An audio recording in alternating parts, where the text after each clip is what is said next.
তা ইসলামের নাম দিয়ে যদি বিজাতি এবং অনৈতিকতা, উচ্ছৃঙ্খলতা, ধোঁকাবাজি, মিথ্যাচার, এটাও কোনোদিন ইসলাম হয় না।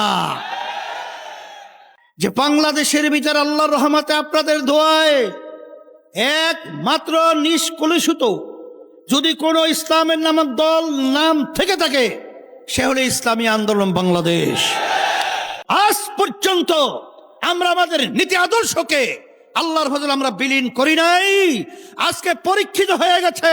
তাই যারা ইসলামকে ভালোবাসেন, দেশকে ভালোবাসেন, আমি সকল উদাত্ত আহ্বান জানাবো, আসেন, এদেশে আমরা জন্মগ্রহণ করেছি, এদেশের আমরা সন্তান, এদেশ নিয়ে ভালো মন্দের সাথে আমরা ওতপ্রোত ভাবে জড়িত রয়েছি। আলহামদুলিল্লাহ, ইসলামী যুব আন্দোলন ঢাকা মহানগর শাখা কর্তৃক আয়োজিত আজকে প্রতিষ্ঠা বার্ষিকী সভাপতি মঞ্চে ইসলামী আন্দোলন বাংলাদেশের কেন্দ্রীয় প্রেসিডিয়াম সদস্য, মহাসচিব সহ বিভিন্ন পর্যায়ের দায়িত্বশীল আমার প্রিয় সাংবাদিক বন্ধুগণ, সামনে বিশেষ করে যে যুবক একঝাঁক বসে রয়েছেন, তারাও আছেন এই দেশ গড়ার ভবিষ্যৎ কারিগর। ইন্নাকা লাআলা খুলুকিন আযীম। আল্লাহ রাব্বুল আলামিন তার প্রিয় রসুল, প্রিয় নবী মুহাম্মদুর রাসূলুল্লাহ সাল্লাল্লাহু আলাইহি ওয়াসাল্লামকে উত্তম চরিত্রের অধিকারী করে আল্লাহ তাকে সৃষ্টি করেছেন। এই জন্যই আব্বাজান রহমাতুল্লাহি আলাইহি সহ আমাদের একটা মৌলিক গুরুত্বপূর্ণ স্লোগান রয়েছে, নীতি, ভালো নীতি ও ভালো নেতা চাই, এছাড়া জাতি দেশের মুক্তি নাই। ভালো নীতিও লাগবে আর ভালো নেতাও লাগবে। এছাড়া বাস্তবে আমরা যে এই রাজনীতি করি, আমাদের যে লক্ষ্য উদ্দেশ্য, কখনোই এটা বাস্তবায়িত ইতিহাসে দুনিয়া কোনোদিন হয় নাই আর কোনোদিন হবে না। বর্তমানে বাংলাদেশের যারা নাকি আওয়ামী লীগ, বিএনপি, জাতীয় পার্টি সহ অন্যান্য আদর্শ নীতি আদর্শ নিয়ে রাজনীতি করে, তারা তো ইসলাম নীতি আদর্শ বাস্তবায়ন করবে এই কথা বলে তারা রাজনীতি করে না। কিন্তু আবার কিছু ইসলামের নামে দল রয়েছে। আমাদের গ্রামে একটা বড় প্রবাদ বাক্য রয়েছে, একেবারে দেখতে কালো, নাম দেশে দলা মেয়া। কিন্তু আসলে দলা মেয়ার সাথে বাস্তবে তার কি মিল আছে? তাই দলা মেয়া কয়ে যদি কালো মেয়াকে চালানো হয়, তাহলে কালো মেয়া কোনোদিন দলা মেয়া হয় না। তা ইসলামের নাম দিয়ে যদি বিজাতি এবং অনৈতিকতা, উচ্ছৃঙ্খলতা, ধোঁকাবাজি, মিথ্যাচার, এটাও কোনোদিন ইসলাম হয় না।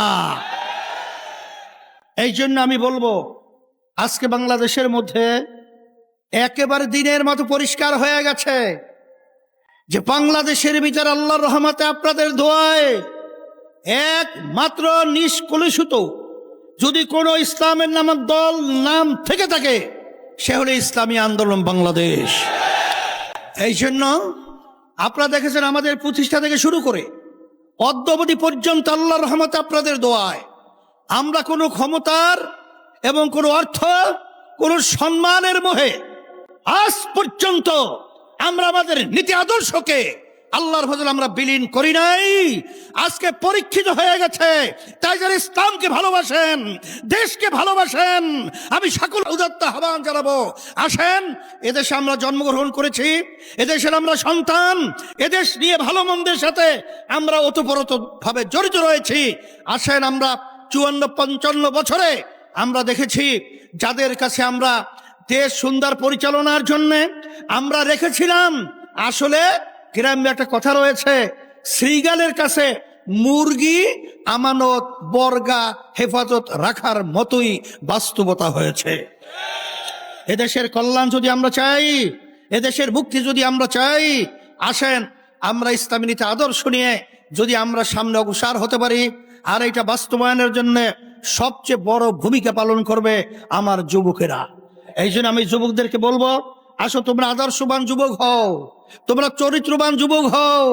যদি আজকে আদর্শবান এবং চরিত্রবান যুবক হতে পারো, সেদিন বেশি দেরি নয়, এই দেশের মধ্যে সর্বশ্রেণীর পেশার মানুষ দুনিয়াতে শান্তি এবং আখেরাতে মুক্তির পথ তারা দেখতে পাবে।